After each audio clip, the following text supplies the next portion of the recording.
Hello students, I welcome you all in the class of chemistry. Today we will start a new unit, unit number 10, and the name of this unit is the S block elements. S block is the very first block of periodic table. We are familiar with the long form of periodic table. The long form of periodic table is divided into 4 blocks on the basis of differentiating electron. Differentiating electron is the last electron of an atom, right? तो वो last electron जिस subshell में inter करता है, right? 4 subshells है हमारे पास S, P, D और F.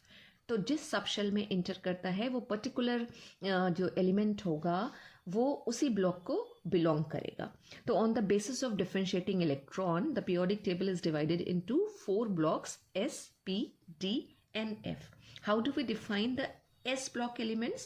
तो the elements in which the last electron, जिसको हम डिफरेंशिएटिंग इलेक्ट्रॉन भी कह रहे हैं, enters the S subshell or S orbital of their outermost energy shell. Right, I am repeating. The S block elements are those elements in which the last electron enters the S subshell. Right, and we know the capacity of S subshell is 2 electron. Means S subshell can hold maximum of 2 electrons. That is why this block consists of 2 groups only. S block में कौन कौन से 2 group आते हैं? Group 1 and Group 2. And we know that the groups are divided into subgroups, so we can write group 1 as group 1A, right? तो group 1 है हमारे पास and group 2 है. This is group 2. Group 2. Group 1 को हम alkali metals का group भी बोलते हैं, alkali metal. अब ये एल्कली मेटल्स इन्हें क्यों कहा जाता है? नंबर 1 के इस ग्रुप में जितने भी मेंबर्स होंगे वो सारे के सारे मेटल्स होंगे और वो वाटर सॉल्युबल बेसिस बनाते हैं. तो वाटर सॉल्युबल बेसिस बनाने की वजह से उन्हें क्या बोला जाता है? एल्कली. इसी तरह जो ग्रुप 2 है उसको बोलते हैं a group of alkaline earth metal. Alkaline earth metal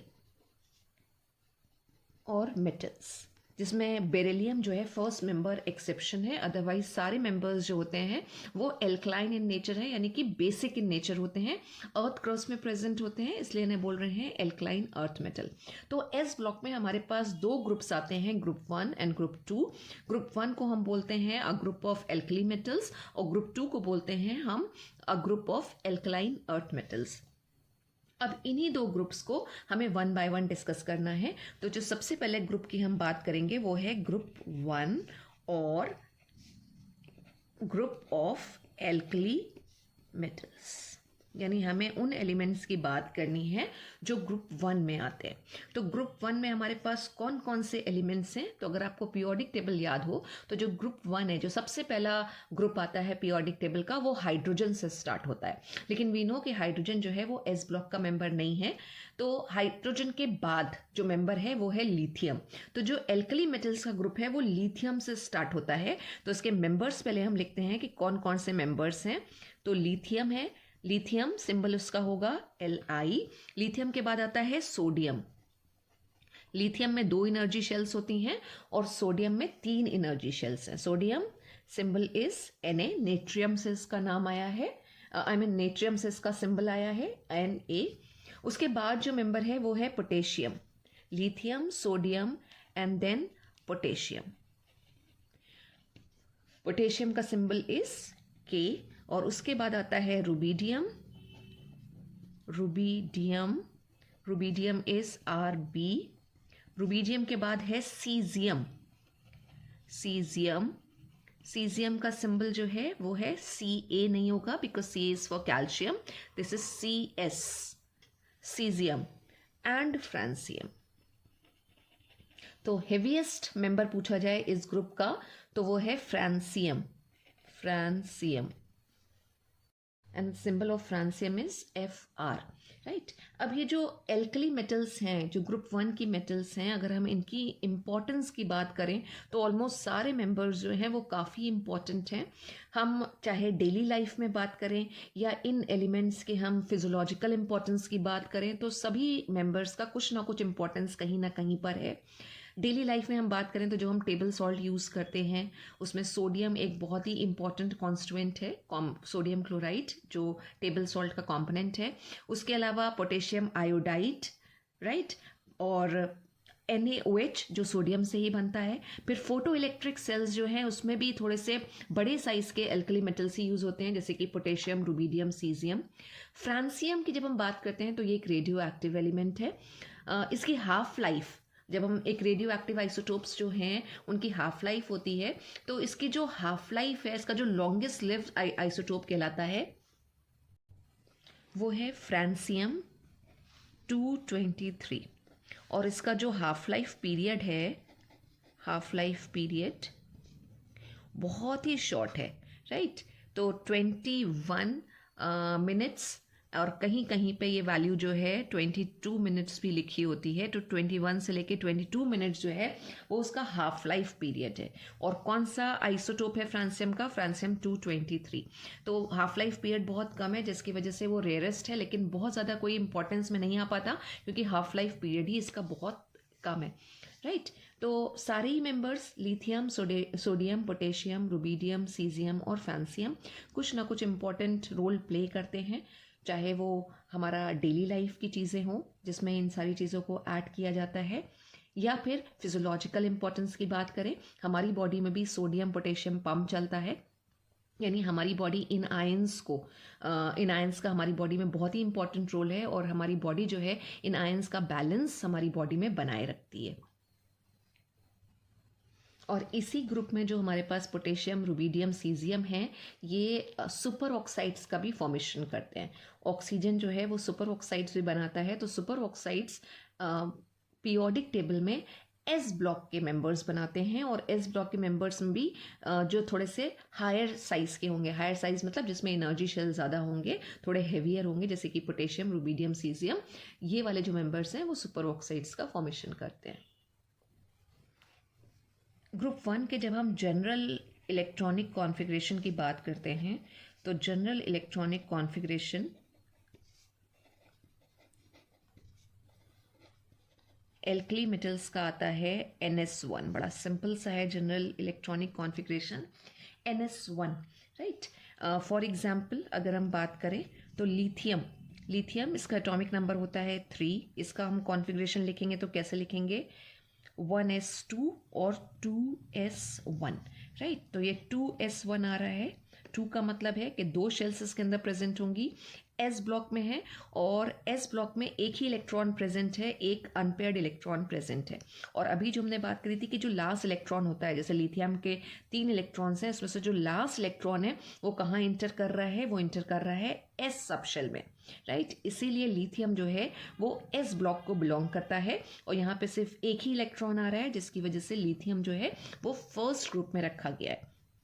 same way अगर हम सोडियम के लिए इलेक्ट्रॉनिक कॉन्फ़िगरेशन लिखें तो सोडियम का एटॉमिक नंबर है 11, कॉन्फ़िगरेशन आएगा 1s2, 2s2, 2p6। ये तो स्टेबल कॉन्फ़िगरेशन हो गया हमारा नियॉन का, राइट। अब जो एक इलेक्ट्रॉन बचा है, 11th इलेक्ट्रॉन, वो कहाँ इंटर कर रहा है? 3s1 में। तो अगेन ये n जो है यहाँ पे, n किसको रिप्रेजेंट कर रहा है? नंबर ऑफ एनर्जी शेल्स को, कि उसमें कितनी शेल्स प्रेजेंट हैं, नंबर ऑफ शेल को रिप्रेजेंट कर रहा है।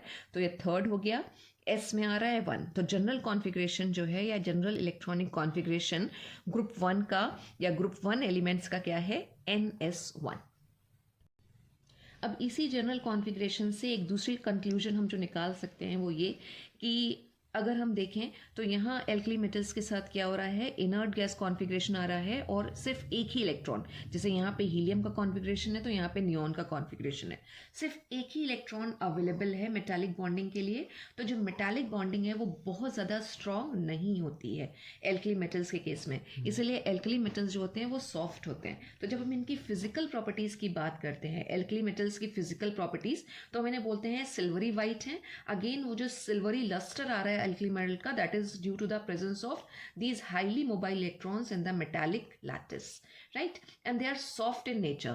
इतने soft होते हैं that they can be easily cut with the help of knife. So these are some physical properties of alkali metals, that they are silvery white, soft metals होती हैं, right, highly malleable है and ductile है। जो metals की properties होती है कि metals can be beaten into thin sheets और they can be drawn into wires, ductility की जो हम बात करते हैं, तो ये भी जो मेटल्स हैं मैलिएबल हैं और डक्टाइल हैं, but they are soft metals. तो रीज़न पूछा जाए why they are soft metals, तो उसका रीज़न आपको यही बताना है, due to poor metallic bonding. The metallic bonding is not so strong in crystal lattice. अब अगर ग्रुप 1 के मेंबर्स की हम एटॉमिक रेडियाई और आयनिक रेडियाई की बात करें तो क्या ट्रेंड देखने को मिलेगा। तो first of all atomic radii क्या होती है, एक एटम के सेंटर से लेके जो भी लास्ट एनर्जी शेल होगी वहां तक का जो डिस्टेंस है वो कहलाता है उसकी रेडियस, एक एटम की रेडियस। सेम वे यही डेफिनेशन आयन के लिए भी आएगी। तो we know when we move down in the group number of energy shells बढ़ते जाते हैं, तो जब नंबर ऑफ एनर्जी शेल्स बढ़ेंगे, right, number of energy shell बढ़ने से साइज बढ़ेगा। तो on moving down in the group, I mean moving from lithium to caesium, francium की हम बात नहीं करते हैं क्योंकि फ्रांसियम रेडियो एक्टिव है, इसलिए हम उसको यूजुअली प्रॉपर्टीज में इंक्लूड नहीं करते हैं। अदरवाइज वी कैन से कि लिथियम से लेके फ्रांसियम तक जाने में नंबर ऑफ एनर्जी शेल्स बढ़ रही हैं, और एनर्जी शेल्स बढ़ने से क्या हो रहा है, एटम का साइज बढ़ता चला जाता है। तो लिथियम, सोडियम, पोटेशियम, रुबिडियम और सीजियम। लिथियम में हमने कहा था कि हमारे पास कितनी शेल्स हैं, 2 शेल्स प्रेजेंट हैं। सोडियम में 3 शेल्स होती हैं, पोटेशियम में 4, रुबिडियम में 5 एनर्जी शेल्स हैं और सीजियम में 6 एनर्जी शेल्स हैं। तो नंबर ऑफ एनर्जी शेल्स बढ़ती जा रही हैं, तो दैट मीन्स क्या हो रहा है, एटॉमिक रेडियस इंक्रीज करेगी। Atomic radius as well as ion की रेडियस दोनों, and ionic radius increases, right, यानी ग्रुप में हम जब मूव कर रहे हैं from top to down, atomic radius increase करती है। और हमें पता है कि पीरियड में मूव करने में क्या होता है, जब हम पीरियड में मूव करते हैं तो एटॉमिक रेडियस डिक्रीज करती जाती है। तो पीरियोडिक टेबल में अगर हम बात करें तो जितने भी एटम्स हैं एल्कली मेटल्स के, उनका लार्जेस्ट साइज होता है इन रिस्पेक्टिव पीरियड्स।